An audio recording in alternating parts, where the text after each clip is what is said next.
Today we're whisking up ginger matcha pancakes, a vibrant start to your day with an antioxidant boost. Measure your matcha carefully. Its flavor is potent. We add ginger to ensure a well-rounded taste. For our vegan buttermilk, mix soy milk with apple cider vinegar. Give it a good whisk and let it curdle for 10 minutes, a key trick for fluffy pancakes. Add orange blossom water and grate fresh ginger.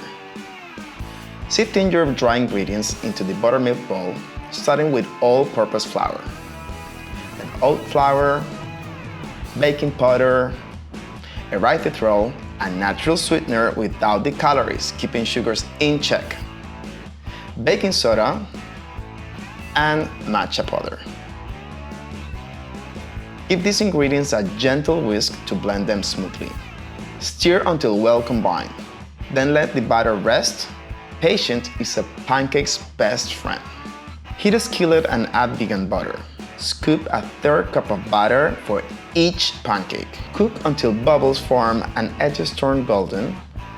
Then flip for that perfect finish.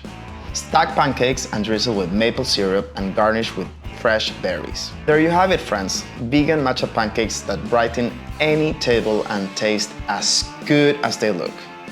Enjoy and subscribe for more recipes.